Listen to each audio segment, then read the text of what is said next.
नमस्कार। आज की इस भागती दौड़ती दुनिया में सबको एक अच्छा जीवन चाहिए, एक अच्छी लाइफ स्टाइल चाहिए, अच्छा स्वास्थ्य चाहिए और ये सब ज़रूरी है। अगर हमें तो इसका एक ही रास्ता है कि हमारे पास नहीं ज़्यादा तो थोड़े पैसे तो होने ही चाहिए। पैसे कहाँ से आएंगे? या तो आप बिजनेस करेंगे या तो आप सरकारी नौकरी की तलाश में भटकेंगे। बिजनेस सब कर नहीं सकते, सबके पास पैसा नहीं है, सबके साथ पास उतना संसाधन नहीं है। इसलिए खास तौर पर यूपी और बिहार या फिर यूपी बिहार ही क्यों, हर राज्यों की बात किया जाए तो नौकरी का क्रेज़ बहुत है और वो भी सरकारी नौकरी का। लेकिन सरकारी नौकरी चाहिए तो हमें, लेकिन उसके बारे में सही नॉलेज नहीं होता है, सही जानकारी नहीं होती कि हमें किस नौकरी की तैयारी करनी चाहिए, कैसे तैयारी करना चाहिए। और इन सब चीज़ों में बहुत सारा समय हमारा वेस्ट हो जाता है।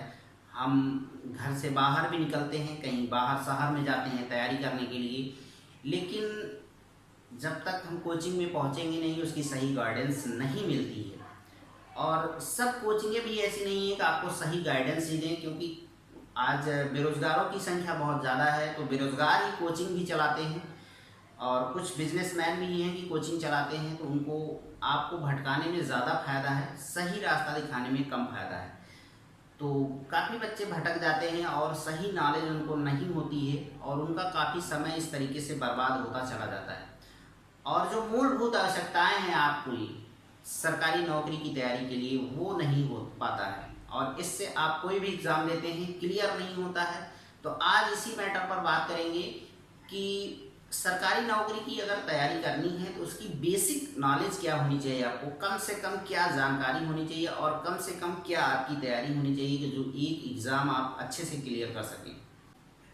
सरकारी नौकरी की तैयारी के लिए मैं आपको कुछ महत्वपूर्ण टिप्स दूंगा। अगर आप उसको अपने तैयारी में शामिल करते हैं तो मुझे पूरा विश्वास है कि आपकी नौकरी बहुत ही जल्द 1-2 साल के अंदर लग जाएगी, अगर जैसा मैंने बताया और बताऊंगा अगर आप उसी तरीके से काम करते हैं। तो सबसे पहले आपको ये कंफर्म कर लेना चाहिए कि आप किस एग्ज़ाम में बैठने वाले हैं, किस सरकारी नौकरी की तैयारी करने वाले हैं। ये बात मैं क्यों कह रहा हूँ अभी आपको मैं आगे अच्छे से समझाऊंगा।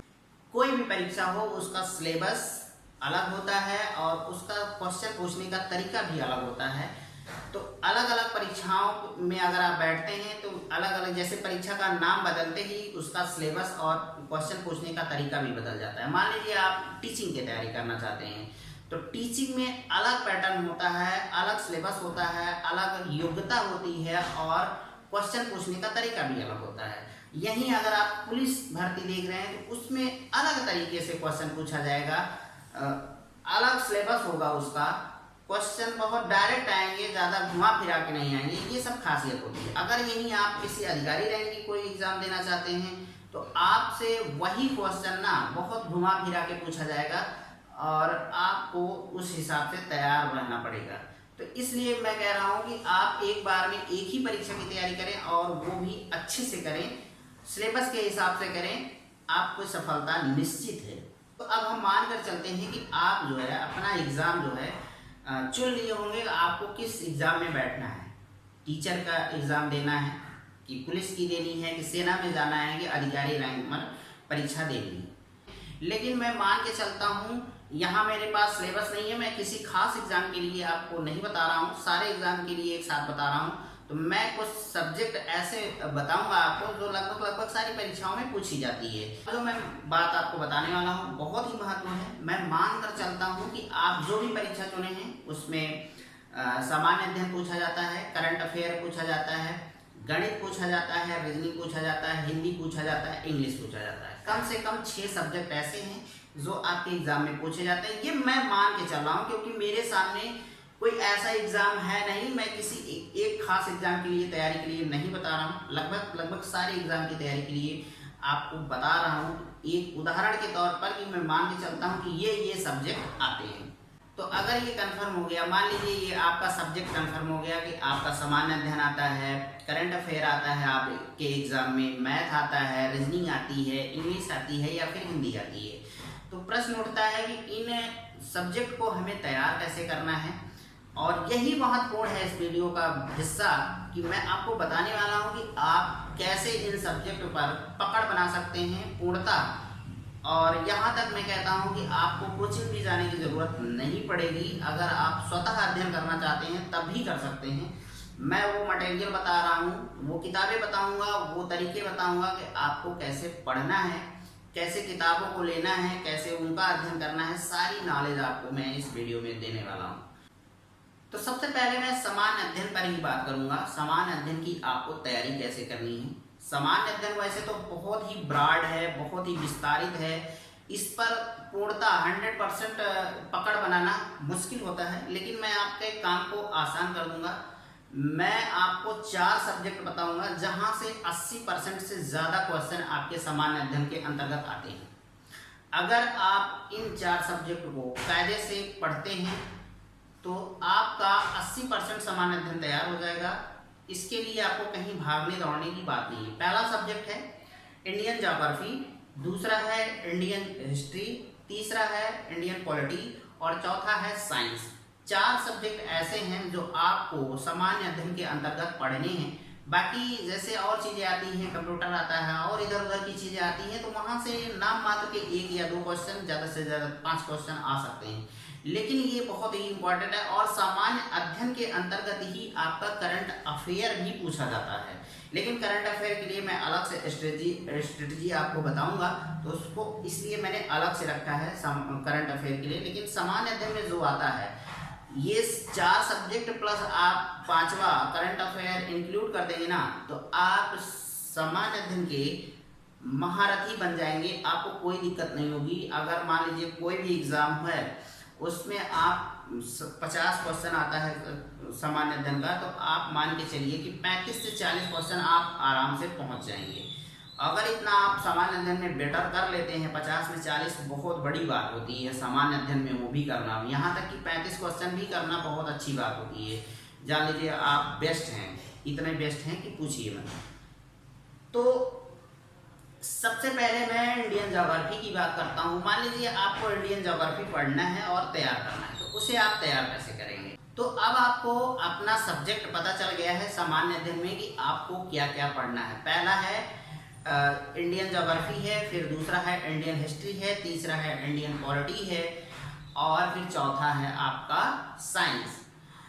तो देखिए, अब इंडियन मैं ज्योग्राफी क्यों कह रहा हूँ, क्योंकि वर्ल्ड ज्योग्राफी भी पूछी जाती है, वर्ल्ड हिस्ट्री भी पूछी जाती है, इसलिए। लेकिन अगर मान के चलिए कि इंडियन ज्योग्राफी से 15 क्वेश्चन आ रहे हैं, तो वर्ल्ड ज्योग्राफी से सिर्फ 2 क्वेश्चन आएंगे, बस इतना ही होता है, ठीक है। इसलिए हमें वर्ल्ड ज्योग्राफी पे नहीं जाना है, सिर्फ अपने देश के बारे में ही जान ले, बहुत बड़ी बात है। आप बहुत सारी एग्जाम को क्लियर कर सकते हैं निसंदेह। तो अगर आप बात करें कि सब्जेक्ट तो पता चल गया कि ज्योग्राफी है, हिस्ट्री है, साइंस है और आपका संविधान है, और 5वां करंट अफेयर के रूप में है, जो मैं आपको अलग से बताऊंगा उसको कैसे तैयार करना है। तो 4 ही सब्जेक्ट मानिए। तो अब इसके बाद हमें कैसे पढ़ना है। मान लीजिए आपको हिस्ट्री पढ़ना है, तो आप क्या करते हैं, गलती क्या कहाँ करते हैं कि आप मार्केट से किताब ले आते हैं। कोई भी ऐसे इधर उधर की किताब उठा ला है जो आपको लगा कि मुझे नहीं आता है, आपको लगा कि बहुत अच्छी किताब है, लेकिन वो अच्छी किताब नहीं होती है। डायरेक्ट क्वेश्चन उसमें आते हैं, लिखे रहते हैं, जो आपके दिमाग में फीड होने में भी बहुत दिक्कत होती है। सबसे पहले आपको बेसिक नॉलेज की ज़रूरत होती है। बेसिक नॉलेज अगर आपका नहीं है तो आपको सब्जेक्ट तैयार करने में बहुत ही दिक्कत आने वाली है। उसको रटना पड़ेगा, बहुत ज़्यादा समझने की ज़रूरत होती है। कोई भी सब्जेक्ट हो उसको समझना बहुत ज़रूरी है। तो सब्जेक्ट को समझने के लिए कोई भी सब्जेक्ट, मान लीजिए आपको ज्योग्राफी पढ़ना है और उसका नोट्स बनाना है, तो आप कक्षा 6 से 12 तक की एनसीईआरटी बुक PDF डाउनलोड करिए। ये बुक PDF आपको मिलेगा कहाँ, तो आप गूगल क्रोम पे जाइए, लिखिए आप एनसीईआरटी बुक PDF इन हिंदी। अगर आप हिंदी के छात्र हैं तो हिंदी के लिए, अगर इंग्लिश है तो इन हिंदी कर देंगे तो इन हिंदी में आ जाएगी सारी बुक PDF। अब आपको क्लास 6 की ज्योग्राफी की PDF डाउनलोड कर लेना है। उसको कम से कम 2 बार पढ़ना है और मार्केट से कम 200 पेज का आपको नोट्स ला कर रख लेना है, कॉपी रख लेना है। उसमें जब आप पढ़ेंगे उसको, तो जो भी महत्वपूर्ण तथ्य आपको लगते हैं तो उसको आपको अपने नोट्स में नोट करना है। और सबसे बड़ी बात, ज्योग्राफी के लिए आप अगर रटने के चक्कर में जाएंगे तो फंसते जाएंगे।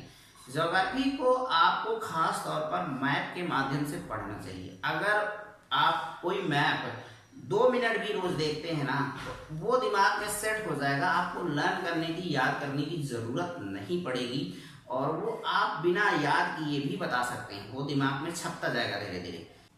तो मैप का अध्ययन आप जरूर करें, और एनसीईआरटी में आपको भरपूर मैप मिलेगा, मानचित्र मिलेगा, जहां आपको कोई दिक्कत नहीं होगी। आप उन मैपों का कायदे से अध्ययन करिएगा। और मैं आपको कोई भी बुक ज्योग्राफी के लिए सजेस्ट नहीं करूंगा, और सारे सब्जेक्ट का आपको ऐसे ही नोट्स बनाना है, चाहे ज्योग्राफी हो, चाहे हिस्ट्री हो, चाहे इंडियन पॉलिटी हो, चाहे साइंस हो। साइंस में 3 भाग होते हैं, रसायन, भौतिक, जीव। तो इनका भी आपको आता तो साइंस के अंतर्गत, लेकिन इसमें भाई 3 सब्जेक्ट होते हैं, तो इसका भी आपको नोट्स कायदे से बनाना है। और ख़ास तौर पे आपका साइंस से क्वेश्चन आता है, बायोलॉजी से, बायोलॉजी का हिस्सा ज़्यादा होता है, और वो भी बायोलॉजी में कौन सा हिस्सा मानव से संबंधित होता है, मानव शरीर से संबंधित होता है, बीमारियों से ज़्यादा संबंधित क्वेश्चन आपसे पूछे जाएंगे। जैसे विटामिन पूछा जाएगा, कुछ बीमारियाँ पूछी जाएंगी। ये खास तौर पर आपको मेहनत करने की ज़रूरत होती है। तो इस तरीके से आपका धीरे धीरे सारे सब्जेक्ट मैंने जो बताया, ज्योग्राफी, हिस्ट्री और पॉलिटी और साइंस, इन चारों का आपको क्लास 6 का जो 6 to 12 है एनसीईआरटी को, उन्हीं से अध्ययन करना है और कहीं से नहीं करना है। कम से कम 2 बार पढ़ना है। अगर क्लियर नहीं होता है आपको वो फंडामेंटल चीज़ें, तो आप उसको 2 बार से भी ज़्यादा पढ़ सकते हैं। नोट्स आपका खुद का बनाना है, किसी बाजारू किताब का नोट्स नहीं रखना है, ना गाइड रखनी है। आपको बस इतना करना है, उससे अगर बाहरी किताब ले आते हैं, बाहरी गाइड ले आते हैं, तो उससे सिर्फ प्रैक्टिस करिए। ये नहीं, उससे उद्देश्य आपका ये नहीं होना चाहिए कि आपको उसी से पढ़ना है। तो आशा करते हैं कि आपको समझ में आ गया होगा कि समान अध्ययन की तैयारी आपको कैसे करनी है। एक बार फिर से रिपीट कर देता हूँ, आपको कक्षा 6 से 12 तक की एनसीईआरटी बुक PDF डाउनलोड करना है, और उसको कम से कम 2 बार पढ़ना है। आप किसी भी सब्जेक्ट की तैयारी करना चाहते हैं तो एनसीईआरटी ही पढ़िए, ना कि इधर उधर की किताबें पढ़िए। इधर उधर की किताबें पढ़ेंगे आपको कुछ तथ्य भी गलत मिल सकते हैं, लेकिन एनसीईआरटी में सारी चीज़ें बहुत फैक्ट बहुत अच्छे से दिया गया होता है। कोई चीज़ गलत नहीं होती है, सब अच्छे से रहता है। और तो इस तरीके से आपको सामान्य अध्ययन तैयार हो जाएगा। दूसरा सब्जेक्ट आपका है करंट अफेयर का। करंट अफेयर मैं देखता हूँ, करंट अफेयर के लिए लोग बहुत परेशान रहते हैं, और एग्जाम का बहुत ही महत्वपूर्ण हिस्सा है करंट अफेयर। सामान्य अध्ययन के अंतर्गत करंट अफेयर आता है आपका, और बहुत ही इंपॉर्टेंट होता है। और हम लोग क्या करते हैं, करंट अफेयर की तैयारी नहीं कर पाते हैं, या करते भी हैं तो कहाँ से करते हैं, यूट्यूब से करते हैं। जबकि हमें यूट्यूब से करंट अफेयर की तैयारी बिल्कुल नहीं करनी चाहिए, क्योंकि उसमें आपका समय बहुत बर्बाद किया जाता है। क्यों, कैसे किया जाता है? मैं कुछ टीचर का क्लास देखा हूँ, और उसमें समस्याएं मुझे समझ में आई है कि 1 घंटे में 15 क्वेश्चन ही बताते हैं, और बार बार वही डेली, एक तो करंट अफेयर डेली पढ़ाएंगे और वही क्वेश्चन बार बार रिपीट करते हैं, उसी से संबंधित जानकारियाँ बार बार रिपीट करते हैं। ये बकवास है। आप अगर करंट अफेयर कम से कम 2 बार पढ़े हैं तो रटने की ज़रूरत नहीं है। सबसे पहली बात, रटने की बिल्कुल ज़रूरत नहीं। जब आपके सामने क्वेश्चन आता है तो उसका ऑप्शन अपने आप सही मारेंगे, कन्फ्यूजन की कोई गुंजाइश ही नहीं होती है। लेकिन तैयार कैसे करना है करंट अफेयर को, तो आप मानक पत्रिका ले आइए, वो भी मंथली। कौन सी मानक पत्रिका होगी आपकी, तो एक होगी प्रतियोगिता दर्पण, दूसरी होगी घटना चक्र। आप इन दोनों में से कोई एक पत्रिका अपने पास रखिए, बस आपका करंट अफेयर तैयार हो जाएगा। करंट अफेयर के लिए भी आपको नोट्स बना कर रखना है।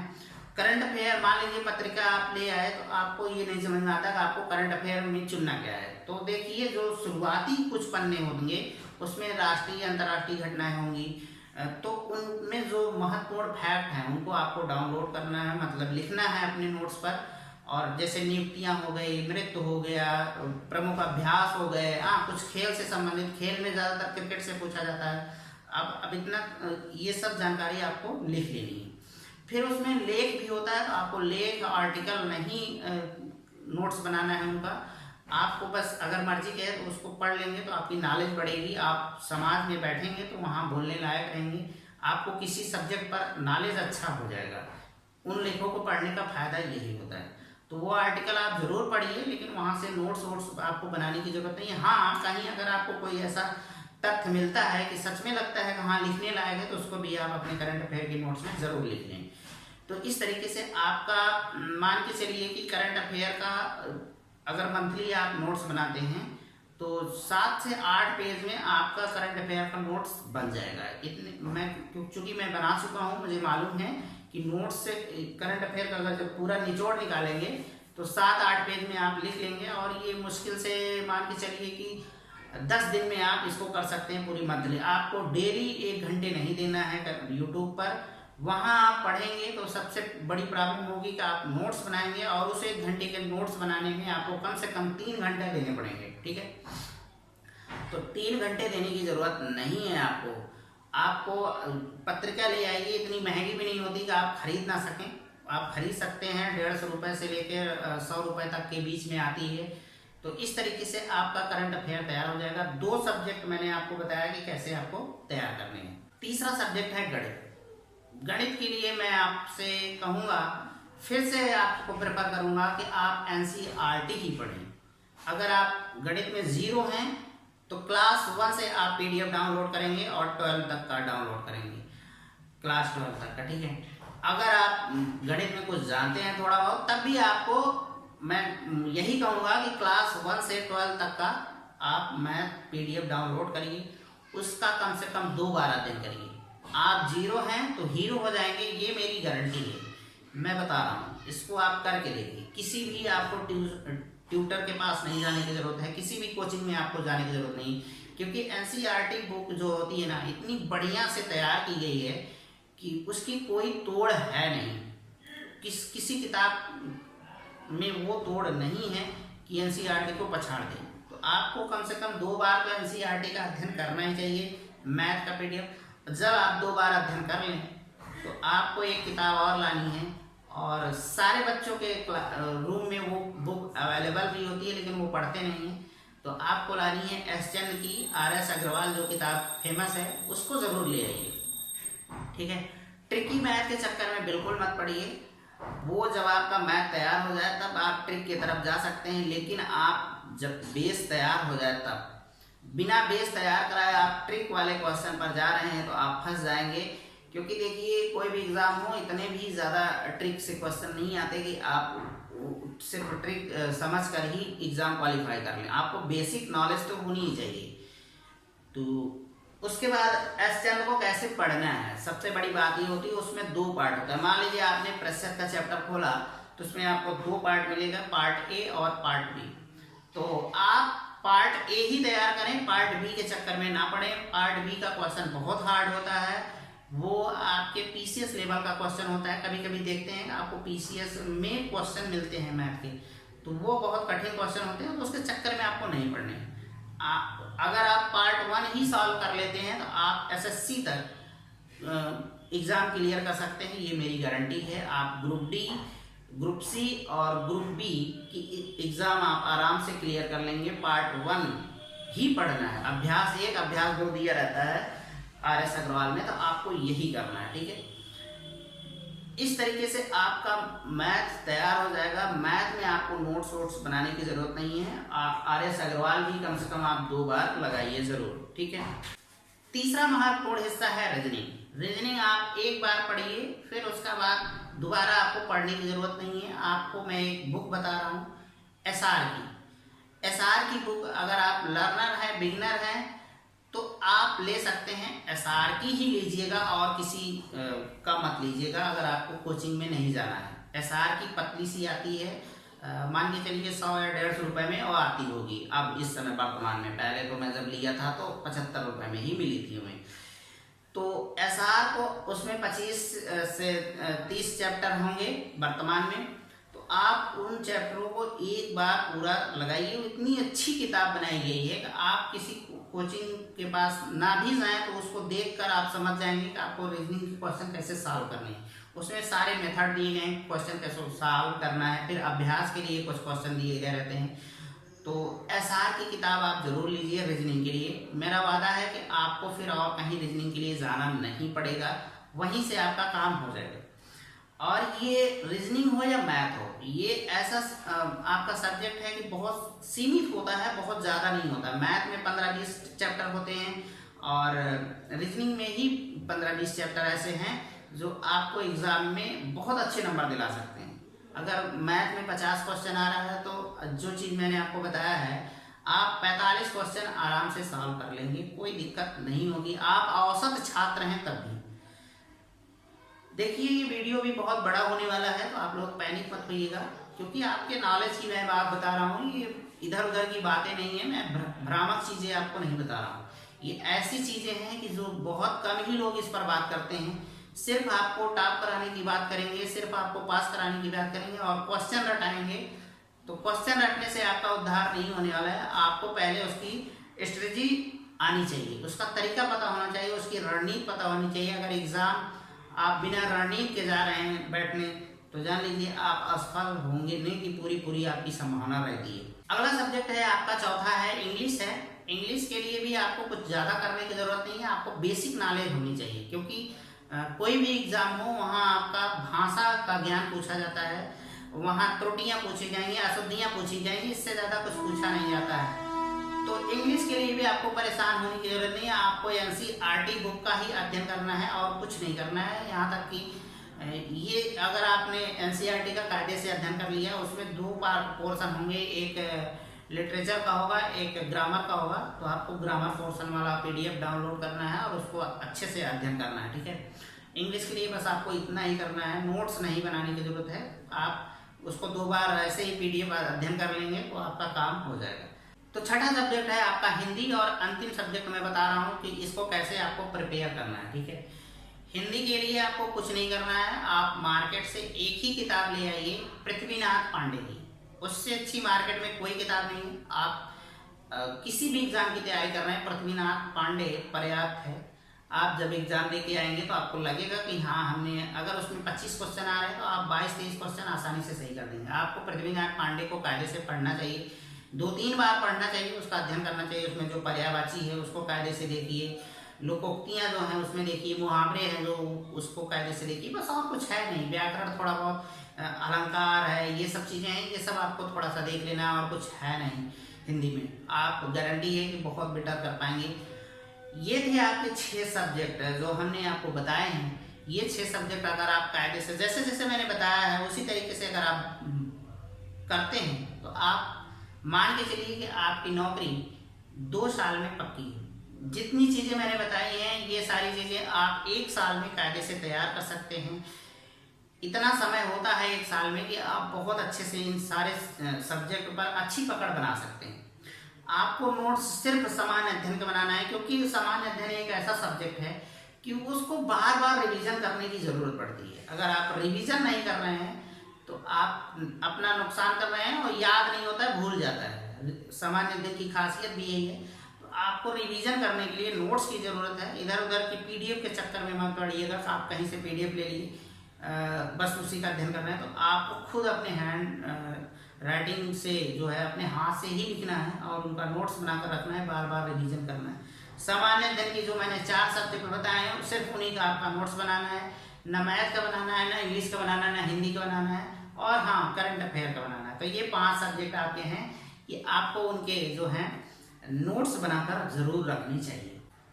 अंतिम और सबसे महत्वपूर्ण बात कि जब आपका ये सिलेबस तैयार हो जाता है, मैंने जो 6 सब्जेक्ट बताए हैं ये सारे आप अच्छे से पकड़ बना लेते हैं, तो आपको मार्केट से प्रैक्टिस सेट लाने हैं, ठीक है। अपने एग्जाम से संबंधित आप मान लीजिए एसएससी का एग्जाम दे रहे हैं तो आपको एसएससी से संबंधित आप प्रैक्टिस सेट लाइए, एक एक क्वेश्चन को सॉल्व करिए। मान लीजिए आपने 150 में मात्र 70 क्वेश्चन आपने सही किया है, ठीक है। तो 70 क्वेश्चन जो आ रहे हैं वो आपके लिए बोनस है। 80 क्वेश्चन जो आपको नहीं आ रहे हैं, आपको क्या करना है, उसके लिए भी एक अलग से आपको नोट्स बना कर रखना है, ठीक है। उस नोट्स में आप एक एक क्वेश्चन को बढ़िया से कम उससे संबंधित, मान लीजिए आप सिंधु घाटी सभ्यता पढ़ रहे हैं, ठीक है, आपका क्वेश्चन आया और गलत हो गया प्रैक्टिस सेट में, तो आप सिंधु घाटी सभ्यता लिखिए और उससे कम 5 से 6 टॉपिक आप ढूंढिए और उसको अपने नोट्स में लिखिए 5 से 6 तथ्य कम से कम लिखिए सिंधु घाटी सभ्यता से अपने नोट्स में, और उसको बाद में आप रिवीजन करना है। अगला जब कभी भी आपके एग्जाम में सिंधु घाटी सभ्यता से एग्जाम में क्वेश्चन आएंगे वो गलत नहीं होंगे, ये मेरी गारंटी है। अगर ये अंतिम स्टेप था और आपको इसको जरूर फॉलो करना है।